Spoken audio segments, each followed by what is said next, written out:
Hi, my name is Morgan Collins, and I am your host for Alla Griglia, where we bring two professors and talk about their studies and their different works and events that they're currently participating in.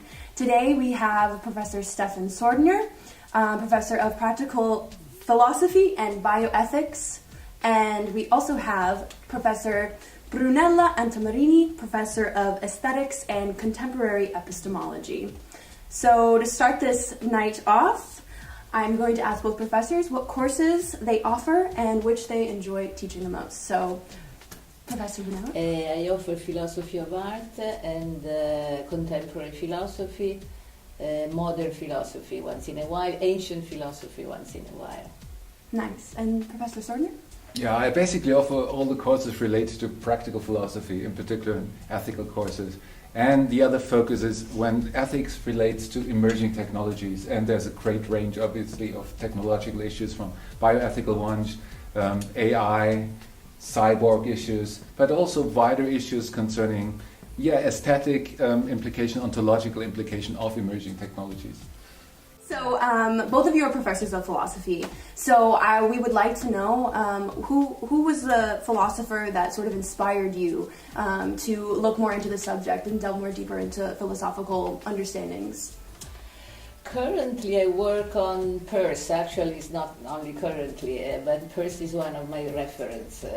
Charles Sanders Peirce, forgotten for a while, American pragmatist, and is the one who gives me the opportunity to include my issue, epistemological issue on error in philosophy, how error is not just the opposite of the truth, because we do not classify really, or if we do, we construct our classifications, and therefore our distinctions between what is right and what is wrong.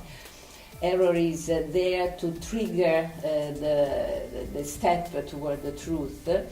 And this connects me to cybernetics. I think that now cybernetics or AI can be connected to posthumanism or transhumanism. I don't know all of these distinctions. I will leave them up to Stefan in order to consider kind of thinking that is not human-centered, that is not anthropocentered. Not in the sense that we imagine, maybe as Stefan does, an enhanced human being, but a transition toward some kind of thinking that we do not know what it's going to become. So I think that the next step, the way to get rid of this misery of the human is to consider error as something useful and necessary and inevitable. Absolutely. And Professor Sorgner? Yeah, the non-anthropocentric way of thinking is also something which is of fundamental relevance for my approach to philosophy. But the philosopher with whom I've been dealing with most has always been Nietzsche. And I started reading Nietzsche at the age of 13. And when I was 20, I'd already read everything he has written. And then from then onwards, I've continued reading him. And he's always sort of the focus point of all my reflections, because whenever I approach a new topic, I look in Nietzsche's writings, what he said about it, because he actually challenges your way of thinking. He makes you go beyond the limits of sort of the widespread prejudices, of the relicts of our traditional Christian and Kantian humanist thinking, and sort of goes beyond, opens up new doors, goes beyond the limits. And so sometimes I agree with his further new reflections, sometimes I also disagree with him, because in many circumstances I think he's really held some highly implausible views, but he is one of the most challenging thinker, and so he's one I'm returning to on a regular basis. And out of all of Nietzsche's philosophical thoughts, what has been the most powerful for you throughout your experience as being a philosopher yourself? Well, he's understood and grasped what Heraclitus meant by everything's in a permanent process of change. And he presented this ontology of becoming in a way, well, he referred to as a will to power, but it's his way of interpreting this Heraclitean understanding that you cannot step into the same river twice. And it's basically this, under this basic being in the world, this basic grasp of how we relate to the environment, that there's no stability. Everything's subject to change. Everything's permanently subject to change. And it has a lot of implications, from understanding of epistemology towards ethical notions.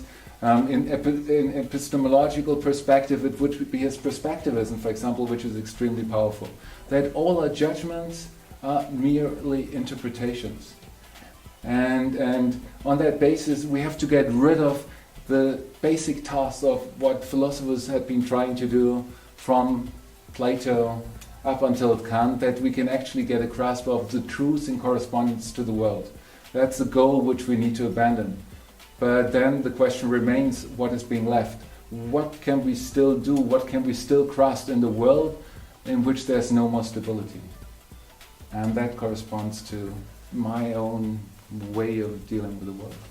And you're working predominantly with trans and post-humanism. And on the other hand, Professor Antomarini, what would you say is your discourse that you usually, throughout your courses, gravitate towards? Well, in philosophy of art especially, I deal with the constant exchange between techniques and interpretations, and the constant destruction of a definition of art. That is, art is defined as what destroys itself in order to recreate itself. So I have a strong reference in Nietzsche too.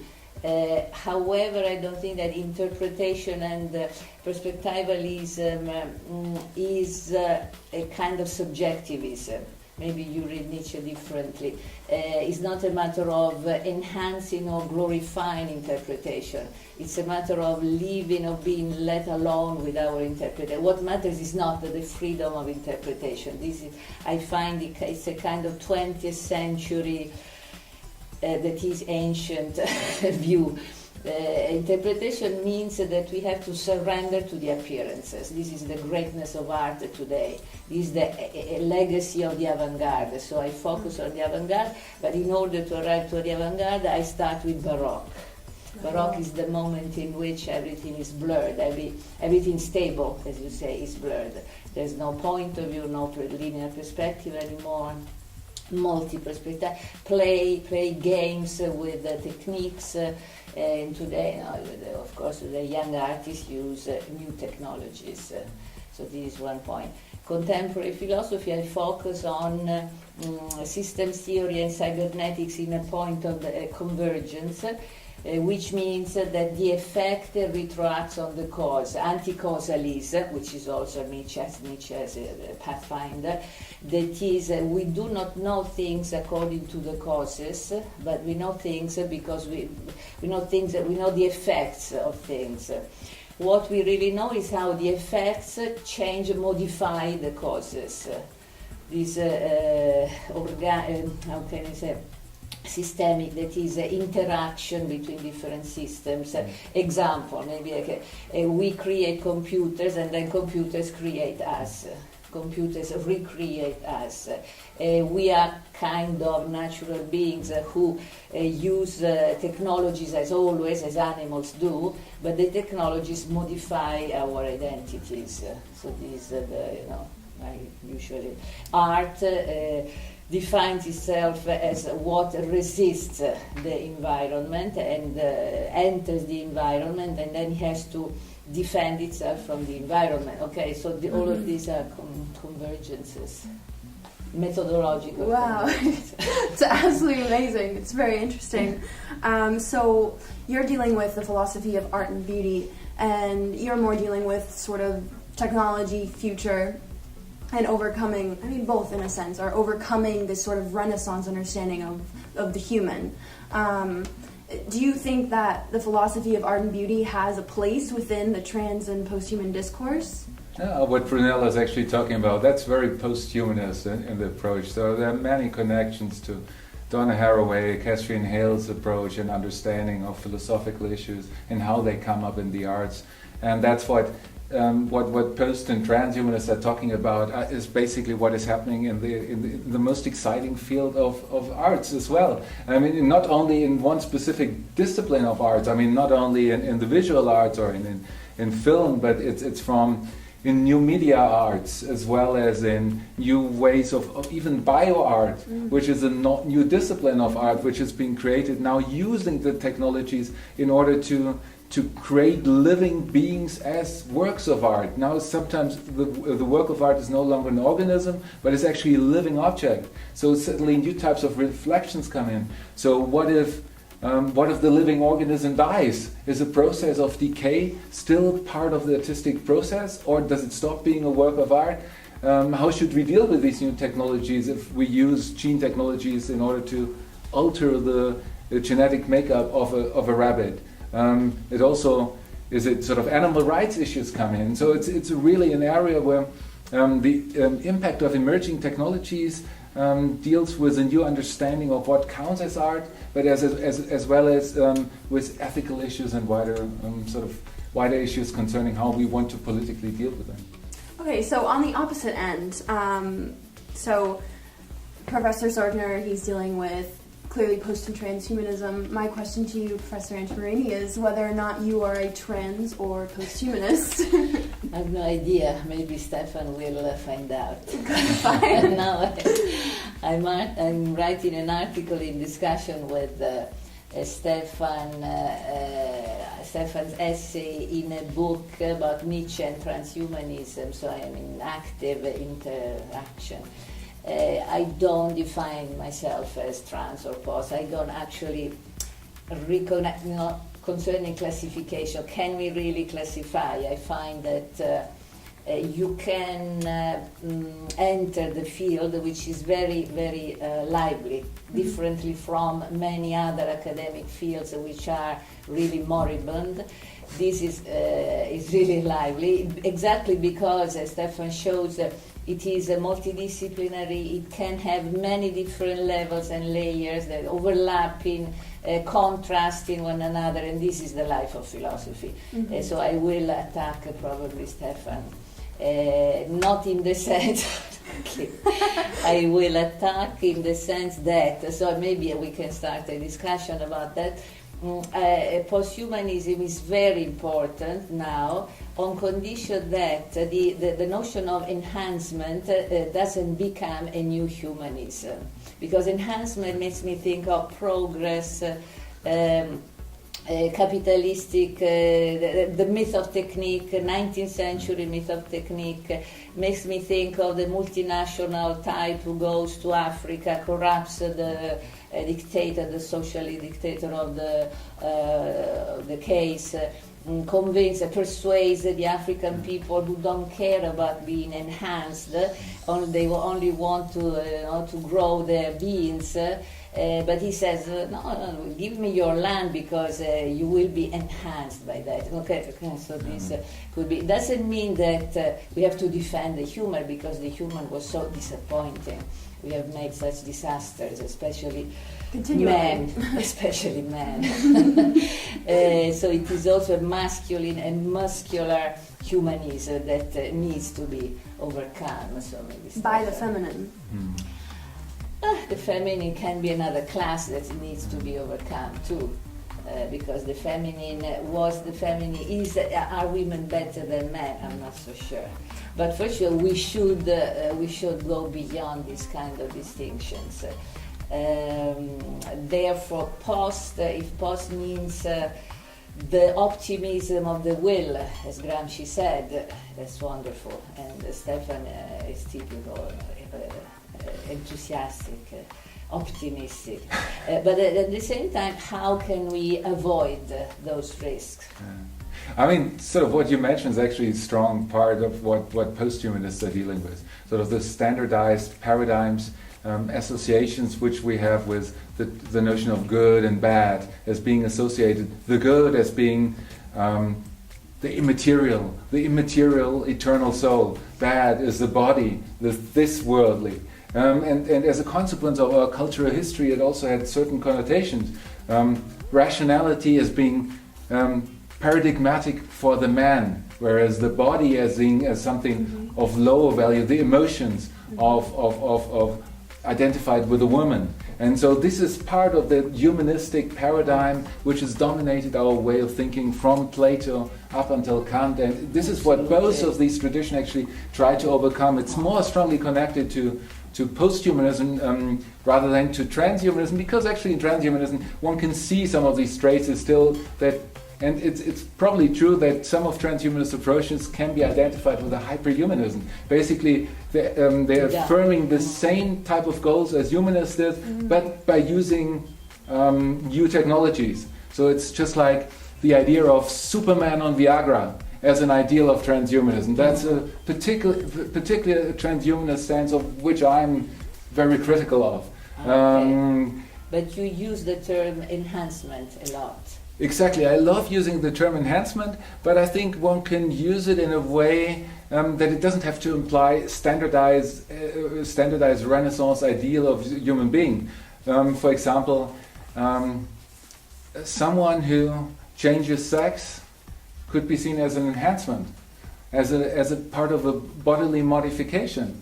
So it's not clear actually what counts as a betterment. Sort of the ideal of a human being is not clearly given, but it depends on one's own instincts, one's own affects, one's own strive, which depend on who we are in this world. And so there's a radical plurality of goodnesses. And that's connected. So it's still legitimate to use the concept of enhancement from my perspective, even though by moving away from the traditional understanding that the ideal is sort of the white, rich, rational man, which has been dominant in the history of the Enlightenment. But enhancement is a kind of... heterosexual, I forgot. This is actually another important part. So that's important. That it makes a decision to change sex. I'm not sure that they do that out of enhancement. They do that out because they want to get out of suffering. This is what I see. They need to discover, to conquer themselves. Why enhancement? Enhancement is... slightly, I don't know. Because they think it's better. 20th century. They think it's better. It's still their understanding. You've got this hesitation of using terms of value, I think. Of using that some good, a betterment. It seems to imply as if it was something universal. But I don't have these associations. I don't have problems with using terms of good and betterment. I do, because a value is again the tradition from Plato to now, not to the present time, because we are just a few people all over the world. You listen to these kinds of ideas of values as if the value existed, but the value does not exist. The trans that changes sex doesn't have a value. It doesn't care about the value. It wants to feel better. But that's a value for the person involved. So it's still it's not a value in the sense it's a universal value. But it's a value of that person. I'm leading a good life, which if I'm realizing this understanding of the good, which is an understanding which is only valid, might only be valid for myself. It's not something which is universally valid. All values on that understanding, and particularly in the post-humanist tradition, are a type of fiction, are human-made creations. But it's still important in many discourses to use the term of value.